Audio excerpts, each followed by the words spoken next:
नमस्कार फ्रेंड्स, कैसे हैं आप सब। आशा करती हूँ सभी बहुत अच्छे होंगे। मैं पूजा वेलकम करती हूँ आप सभी का आपके अपने यूट्यूब चैनल अंकित वास्तु ज्ञान में। फ्रेंड्स, आज मैं आपको इस वीडियो के माध्यम से संकष्टी गणेश चतुर्थी की संपूर्ण जानकारी देने जा रही हूँ, कथा का श्रवण करवाने जा रही हूँ।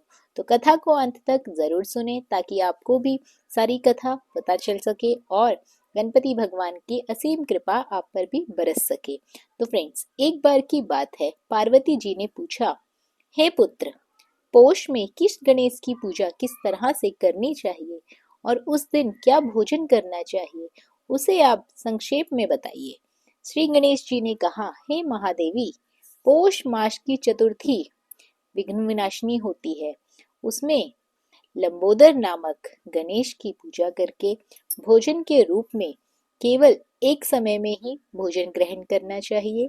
व्रती को पूरे व्रत का विधि विधान से पूजन करना चाहिए, अर्थात दिन भर शांत भाव से निराहार रहकर व्रत करना चाहिए।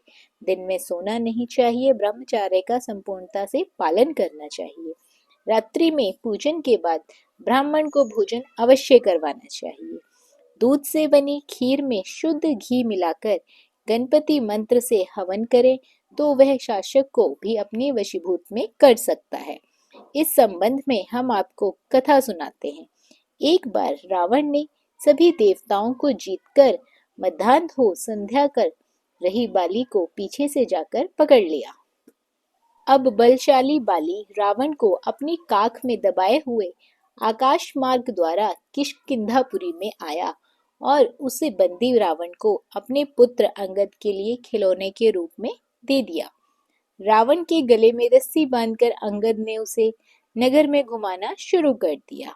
विश्व विजयी रावण की ऐसी हालत देखकर सभी नगरवासी मजाक उड़ाने लगे। जनता कहने लगी, अरे देखो तो सही, यह विश्व विजेता रावण आज राजकुमार द्वारा सड़कों पर घुमाया जा रहा है।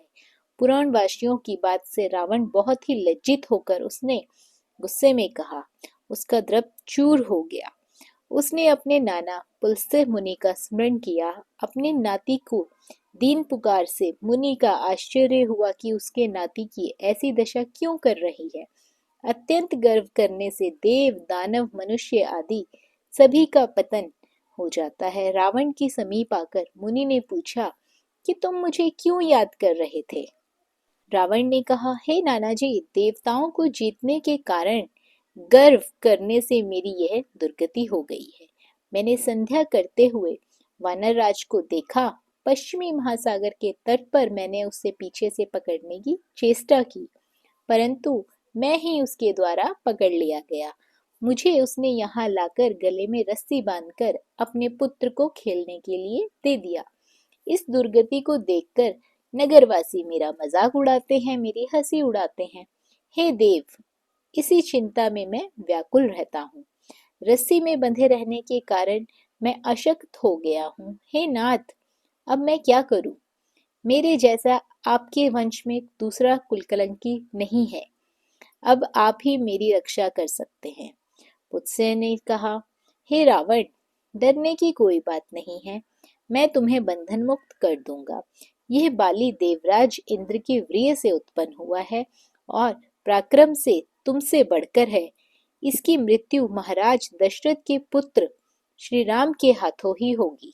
हे राक्षस राज, यदि तुमने बाली के बंधन से छूटना चाहते हो तो मेरी बात मानकर संकट नाशक गणेश जी का व्रत करो। प्राचीन काल में वृतासुर की हत्या के पश्चात स्वरूप इंद्र ने इस व्रत को किया था, अतः तुम भी इस संकट नाशक व्रत को करो। बहुत ही शीघ्र तुम्हारा कलेश दूर होगा। इस प्रकार आदेश देकर ब्रह्म ऋषि वन में चले गए और इधर रावण ने व्रत का अनुष्ठान किया। हे देवी, इस व्रत के प्रभाव से रावण तत्काल ही बंधन रहित हो गया और सुखपूर्वक अपना राज्य करने लगा। भगवान श्री कृष्ण कहते हैं कि हे युधिष्ठिर, आप भी इस व्रत को किया कीजिए।